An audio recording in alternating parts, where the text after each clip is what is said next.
இது எங்கே ஆரம்பிச்சதுன்னா, இவர் வந்து எப்போ வந்து ஐயா ஸ்டாலின் அவர்களை வீட்டுக்கு போய் பார்த்துட்டு வந்தாரோ அன்னையிலேருந்தே அவருக்கு வந்து ஒரு பெரிய சறுக்கல்கள். இல்ல இப்போ இதில அடுத்து என்ன சொல்றாங்கன்னா, ஓபிஎஸும் போய் திமுகவில் இணைவதற்கான வாய்ப்பு இருக்குன்னு சாரார் கருத்துக்கள் சொல்லிட்டு இருக்காங்க. யூகிக்கிறாங்க. நேத்து அவருடைய சன் வந்து பியூஷ் கோயலை வந்து ஹோட்டல்ல பார்த்துட்டு போனார். அப்போ என்ன பண்றதுங்கிறே தெரியாம திக்கு தெரியாத காட்டுல திணறிட்டு இருக்கிற மாதிரி இருக்காரோ ஓபிஎஸ்ங்கிறது இருக்கு. 3 முறை முதலமைச்சரெல்லாம் இருந்திருக்காரு. இந்த மாதிரி ஒரு அவரை நம்பியும் பல பேர் இருக்காங்க.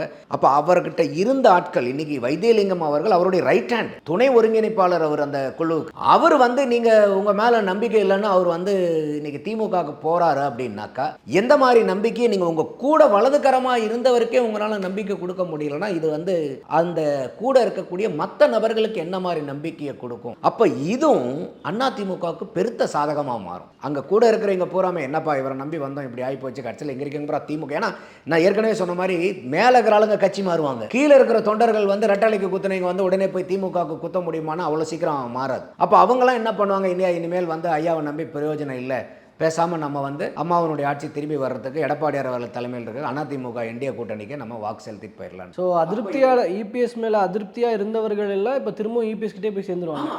நீங்கள் ஒரு தேர்தல்னு வரும். அதனால தான் சொன்னேன் உங்களுக்கு வந்து உங்களுடைய இலக்கு என்னங்கிறது ரொம்ப முக்கியம். உங்களுடைய கோல் ரொம்ப பவர்ஃபுல்லான கோலாக இருக்கணும். ரொம்ப வந்து ஒரு ஒரு ஒரு மினிஸ்கியூல்ஸ் கோலோ இல்லை வந்து வெரி ட்ரிவியல் கோலோ இருந்தால் நீங்கள் வந்து மக்களையோ கேடர்ஸையோ உங்கள் பக்கம் இழுத்து வைக்க முடியாது. ஒரு நோக்கம் பெரிய நோக்கமாக இருக்கணும். இன்னைக்கு அதிமுகவினுடைய நோக்கம் என்ன, இன்னைக்கு திமுகவை ஆட்சி கட்டிலிருந்து அகற்றிட்டு அதிமுகவினுடைய ஆட்சியை கொண்டு வரணுங்கிறது அதிமுக சார்ந்த அவங்க எந்த குழுவில் வேணா இருக்கட்டும். இதை விட ஒரு பெரிய நோக்கம் என்ன யார் கொடுத்துட முடியும். அப்போ ஓபிஎஸ் அவர்கள் வந்து நிறைய இடத்துல வந்து அவர் சரியான ஒரு முடிவு எடுக்காதனால தான் அவர் இந்த மாதிரி ஒரு நிலைமையில் இருக்காருன்னு நான் பார்க்குறேன்.